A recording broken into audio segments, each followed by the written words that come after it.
आज हम इन्फ्लुएंज़ा के बारे में तफसीलन गुफ्तगू करेंगे।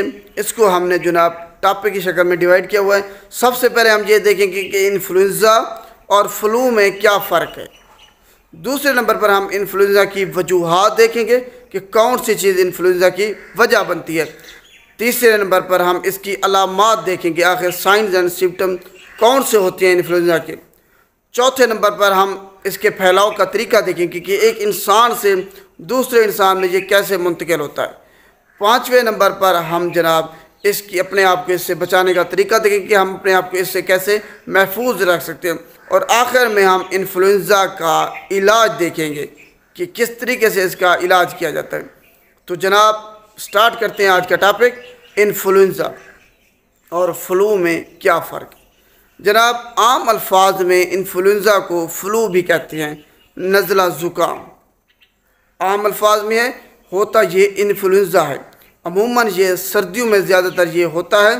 पाकिस्तान में 3 दिन के दौरान तकरीबन 30,000 लोग इन्फ्लुएंज़ा के लाए गए। ये वो अदाद-ओ-शुमार नंबर होते हैं जो कि बड़े हस्पतालों में होते हैं, बड़े शहरों के बड़े हस्पतालों में, क्योंकि वहाँ कंप्यूटराइज निज़ाम होता है। तो वो लोग उसकी जो है ना science and symptom, prescription disease वो सारा लिखती हैं। छोटे अस्पतालों में जो रूरल हेल्थ सेंटर है और बेसिक हेल्थ जो यूनिट है, वहाँ पे कोई इस तरह का रिकॉर्ड नहीं होता कंप्यूटराइज्ड, तो वो लोग अलहदा से, और जो प्राइवेट हस्पताल में जाते हैं वो अलहदा से हो गया। तो ये वो आपने जहन में रखना, जो अदाद-ओ-शुमार बताए जाते हैं ये बड़े हस्पतालों के होते हैं जहाँ पे कंप्यूटराइज्ड पर्ची होती है, कंप्यूटराइज्ड उनका निज़ाम होता है। तो ये आपने ध्यान में रखना है। इन्फ्लुएंज़ा और नज़ला ज़ुकाम आम अल्फाज में इसको इन्फ्लुएंज़ा को कहते हैं। इसकी जनाब मुख्तलिफ टाइप्स हैं, influenza A, B, C, D। अब जनाब इन्फ्लुएंज़ा की हम वजूहात देख लेते हैं, आखिर कौन सी चीज़ इन्फ्लुएंज़ा का सबब बनती है। जनाब इन्फ्लुएंज़ा का सबब एक वायरस है जिसकी वजह से हमें इन्फ्लुएंज़ा होता है।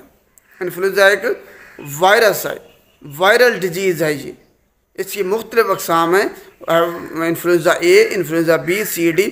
A और जो B हैं वो ज़्यादा इसकी ख़तरनाक हैं, वो अलामात इसकी ज़्यादा फैलती हैं इंसानों में और ज़्यादा इंतहाई तेज़ी से फैलता है। इन्फ्लुएंज़ा A उनमें ज़्यादातर है। तो इन्फ्लुएंज़ा एक वायरल कंटेजियस डिजीज़ है जो कि एक इंसान से दूसरे इंसान में इंतहाई तेज़ी के साथ फैलती है। तो ये एक वायरल डिजीज़ है। ये पॉइंट आपने ध्यान में रख लेना है इन्फ्लुएंज़ा का, ये वायरस की वजह से होता है। अब जनाब हम इसकी अलामात देख लेते हैं। इन्फ्लुएंज़ा की आखिर अलामात कौन सी, हमें कैसे पता चलेगा कि इन्फ्लुएंज़ा हमें है, ये अलामात उसकी हैं। सबसे पहले आपके जनाब नाक से ज़ाहिर होगा। नाक या तो आपका बंद हो रहा होगा, पहले इब्तदाई अलामात।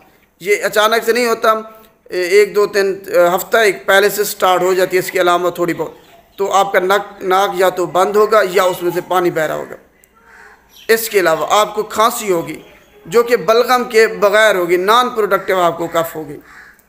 खांसी बलगम के बग़ैर होगी, गले में आपके खराश होगी। इसके अलावा आपको बुखार होगा, जिस्म में आपके दर्द होगा, पूरे जिस्म में आपके शदीद दर्द होगा। आपका खाना खाने को दिल नहीं करेगा, आपके मुंह का जायका चेंज हो जाएगा। और बच्चों में जो है ना ये डायरिया हो सकता है इससे बच्चों को जब इन्फ्लुएंज़ा होता है, और जनाब वोमिटिंग भी हो सकती है, उल्टी भी आ सकती है इससे।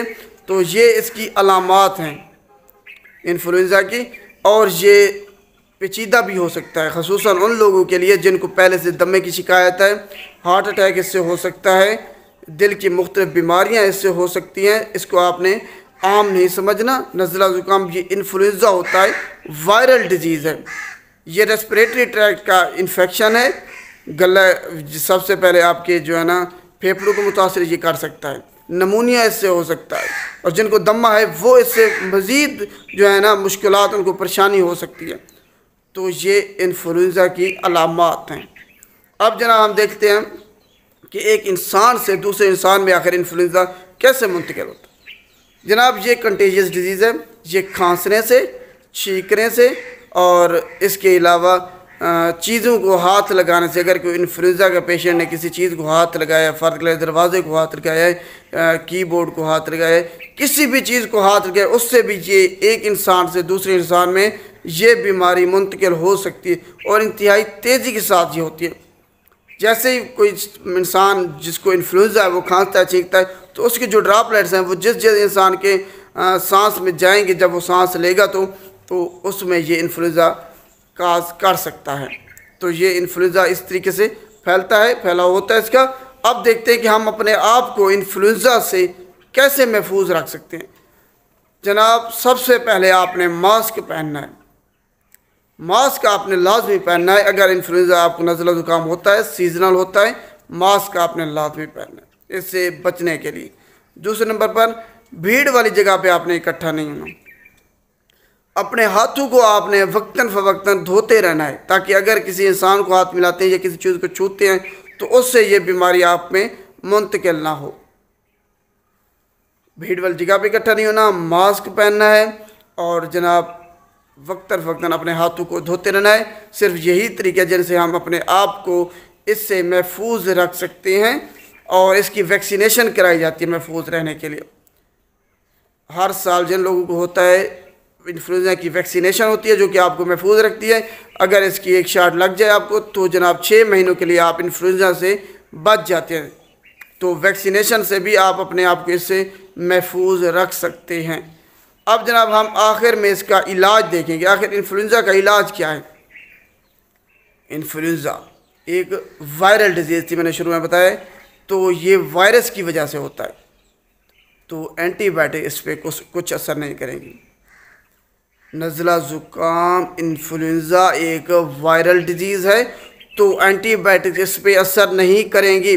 जो लोग आपको एंटीबायोटिक दे रहे हैं, खा वो फिजिशियन हैं, तो वो अतायत के ज़ुमरे में आती हैं, क्योंकि एक चीज़ है ही वायरल इन्फेक्शन।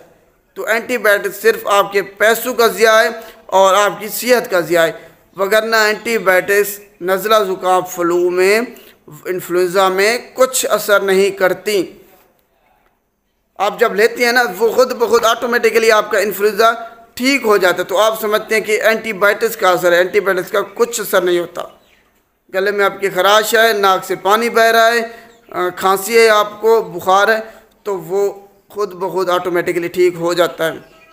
इन्फ्लुएंजा अक्सर लोगों में खुद ब खुद ठीक हो जाते हैं, उसकी रिकवरी हो जाती है। इसकी अलामात 1 से 2 हफ्ते तक भी रह सकती हैं, तो ये खुद ब खुद ठीक हो जाता है। आपने इसका इलाज नहीं कराना। अगर ज़्यादा आपकी तबीयत ख़राब हो जाए तो वायरल इन्फेक्शन है, जिनको खुसूसन दमा की जिनको शिकायत है, जो प्रेग्नेंट वेमेन है, जो या बच्चे को जन्म दे रही हैं, क्योंकि वो ज़्यादा ख़तरे पे होते हैं किसी भी बीमारी के अटैक के, तो उनको इन्फ्लुएंजा हो सकता है, उनको एहतियात करनी चाहिए। इसके अलावा जो बुज़ुर्ग अफराद हैं और जो बच्ची हैं, उन पर ज़्यादा अटैक करता है ये इन्फ्लुएंजा का वायरस, तो ये जनाब इनको एहतियात करनी चाहिए। बाकी ये खुद ब खुद ठीक हो जाता है। वायरल इन्फेक्शन है, एंटीबायोटिक इस पर कुछ असर नहीं करेंगी।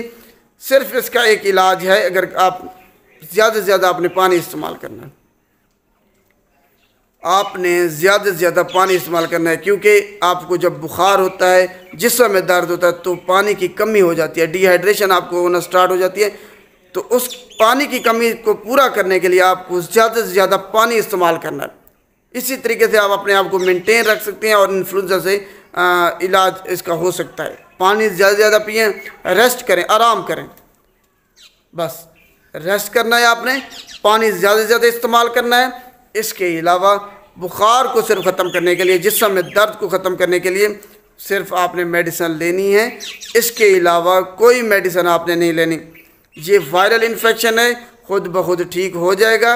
अगर ज़्यादा तबीयत ख़राब है तो एंटी वायरल मेडिसिन दी जाती हैं, वो उस सूरत में दी जाती हैं जब आपकी तबीयत इंतहाई जो है ना ख़राब हो, एंटी वायरल मेडिसिन दी जाती हैं। एंटीबायोटिक्स आपने नहीं लेनी। आपको अगर इन्फ्लुएंजा है तो इन्फ्लुएंजा की अलामात मैंने आपको बता दी हैं। उम्मीद है आज के टॉपिक आपको समझ आ गया होगा इन्फ्लुएंजा के बारे में, कि जनाब उसकी इन्फ्लुएंजा होता क्या है, नज़ला ज़ुकाम में इन्फ्लुएंजा में क्या फ़र्क है, इन्फ्लुएंजा की वजूहात क्या हैं, उसकी अलामात क्या हैं, हम ये कैसे फैलता है, हमने अपने आप को इससे कैसे महफूज रखना है, और आखिर में इसका इलाज क्या है। अगर आपको वीडियो अच्छी लगे तब आपने इसको लाइक भी करना है और शेयर भी करना है, ताकि सब लोगों तक ये वीडियो जाए। और अगर किसी को इन्फ्लुएंजा है, उसकी अलामात हैं, तो वो जनाब उसका इलाज कैसे करना है उनको पता चल सके। अक्सर लोग एंटीबायोटिक्स ले लेके अपना बेड़ा गर्क कर देते हैं, तो जनाब एंटीबायोटिक से वो बचें। इन्फ्लुएंजा खुद ब खुद ठीक हो जाता है। एंटीबायोटिक्स इस पर कुछ असर नहीं करती, सिर्फ आपके पैसों का और आपकी सेहत का ज़िया होता है। शुक्रिया।